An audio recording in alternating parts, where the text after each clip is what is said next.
안녕하세요. 18.5도입니다. 지옥에서 온 판사 리뷰를 해보려고 합니다. 박신혜 배우의 연기를 보는 재미도 있고요. 아마도 배우라면 누구나 해보고 싶은 역이 아니었을까 싶을 만큼 강빛나라고 하는 캐릭터가 참 매력이 있네요. 자, 이번 영상은 강빛나 이야기를 해보려고 합니다. 특히 1편 에필로그에 나온 장면은 이 드라마 전체 그리고 강빛나를 설명하면서 어떻게 이 드라마가 전개돼 갈까 그걸 제시하는 중요한 장면이었던 것 같습니다. 또 제목이 지옥에서 온 판사라고 했는데요. 지옥이라는 의미를 여러 가지 측면에서 이 드라마가 제시하고 또 생각하게 하는 것 같습니다. 강빛나는 왜 시스템 오류를 일으켰을까요? 덕분에 권태롭던 유스티티아가 원하지 않았던 벌을 받아야 했습니다. 강빛나는 거짓 지옥을 가야 하는데 왜 살인 법정으로 가게 된 걸까요? 이 드라마 전체 메시지를 함축하고 있는 이 대목에 대해서 생각해봤습니다. 강빛나는 누군가에 의해서 살해당했습니다. 원래 강빛나는 겁도 많은 걸로 보이죠. 단정하기도 하고요. 강빛나 몸에 들어갔던 유스티티아는 의사들에게 꽃 이야기를 해줬습니다. 현실이 더 지옥 같다고 했고요. 의사들은 죽어서 간다는 지옥을 궁금해했습니다. 유스티티아는 살아서 겪는 지옥이 더 고통스러운 거라고 그렇게 이야기를 했죠. 그러면서 유스티티아가 해줬던 이야기가 꽃 이야기였습니다. 사람들은 누구나 꽃길을 걷고 싶어 한다고 하죠. 죽은 강빛나도 처음에 엄청 큰 빨간 장미꽃밭에 있었습니다. 사람들마다 그런 꽃밭이 있다는 거겠죠. 유독 강빛나가 있는 곳에는 빨간색이 많았습니다. 문정준이 들어갔던 유스티티아의 그 환상의 세계도 보면 빨간색 계열 핑크색들이 많았었죠. 그런데 그 꽃을 만지는 순간에 마음속에 지옥이 보인다고 말을 합니다.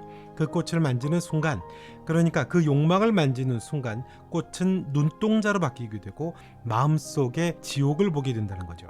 그 고통이 커서 죽어서 가는 지옥보다 살아서 겪는 지옥이 더 괴롭다고 유스티티아가 말을 했던 겁니다. 악마 같은 인간들로 가득한 현실이 진짜 지옥이라고 했는데요. 그 악마 같은 인간들이라는 게 아마도 미친 듯이 욕망을 따라 사는 사람들을 말하는 게 아닐까. 자, 강빛나가 누군가에게 살해당했습니다. 강빛나가 가야 했던 지옥은 거짓 법정이었었던 거잖아요. 그게 잘못이 돼서 살인법정으로 가게 됐고, 그 살인법정에서 유스티티아가 경솔하게 판단하는 바람에 덩달아 책임을 지게 됩니다. 현실 세계에 가서 죽어 마땅한 10명을 지옥으로 보내라는 거죠. 강빛나는 빨간 꽃을 만지게 되고, 그리고 꽃은 눈동자가 되고 강빛나가 지옥을 보게 됩니다. 엘리베이터를 따라오는 괴물을 피하게 되고 공포에 질리면서 올라가서 내리는 곳이 바로 살인법정이었던 거죠. 강빛나는 거짓법정으로 가야 했는데 그곳에서 거짓 지옥을 관장하는 그레모리를 만나게 됩니다. 그레모리는 강빛나를 보고 아주 의미심장한 얘기를 했죠. 네가 그 강빛나구나, 그 도망친 인간, 이렇게 이야기합니다. 이 드라마에서 아주 중요한 메시지라고 볼 수 있죠. 그건 드라마가 진행이 되면서 더 보기로 하고요. 강빛나는 그러니까 도망쳤던 인물입니다.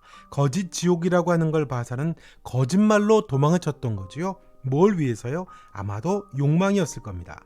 그리고 강빛나는 황소 같은 괴물에게도 쫓기게 됩니다.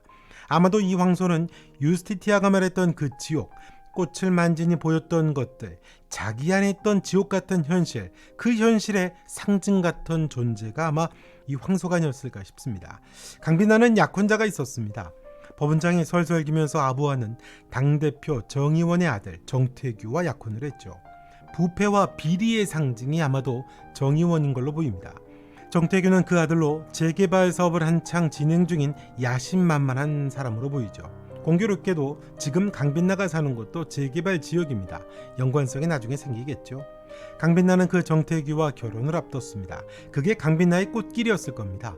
당대표인 시아버지와 막대한 부를 가진 정태규, 정치와 재물 그리고 자신의 명예까지 꽃길이겠죠. 그건 강빛나 본인만 볼 수 있었던 은밀한 욕망이었을 겁니다.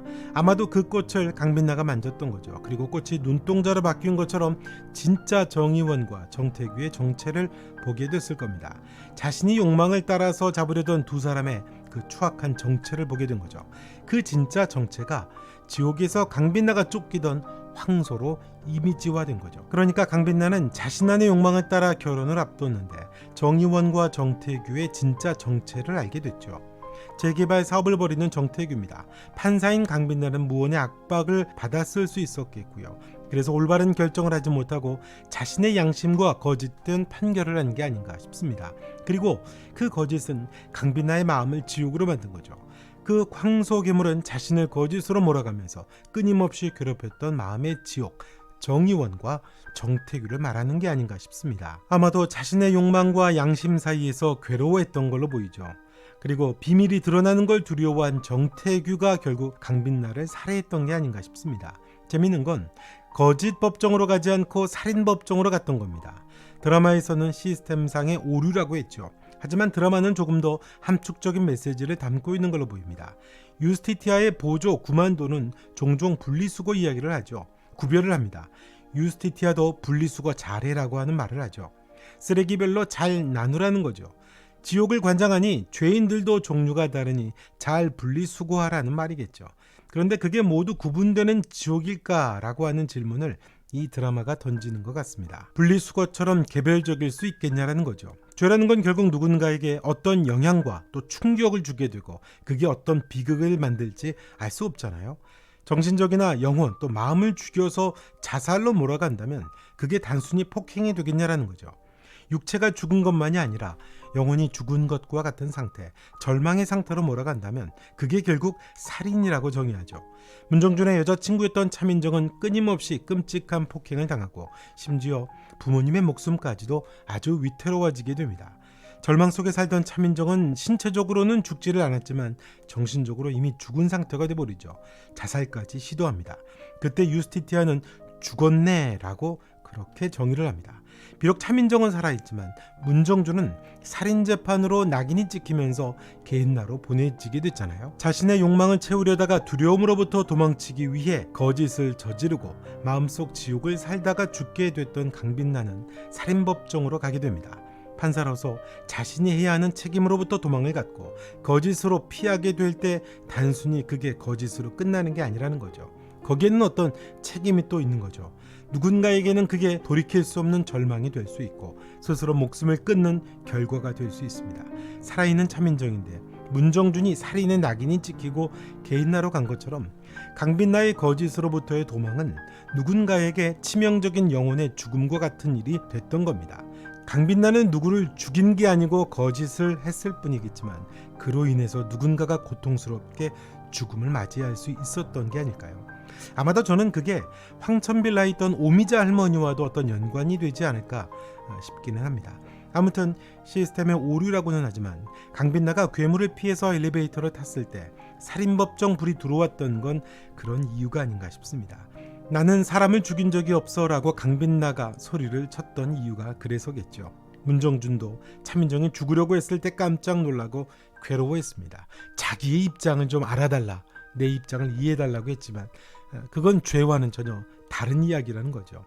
시스템상으로는 오류라고 했지만 그건 사실 오류가 아니었다는 의미가 아닐까요? 자, 이번 영상은 여기까지 하겠습니다. 영상 좋으셨다면 좋아요, 구독 그리고 여러분의 생각도 남겨주시면 댓글로 남겨주시면 고맙겠습니다. 지금까지 18.5도였습니다. 지옥판사 다음 영상에서 뵙겠습니다.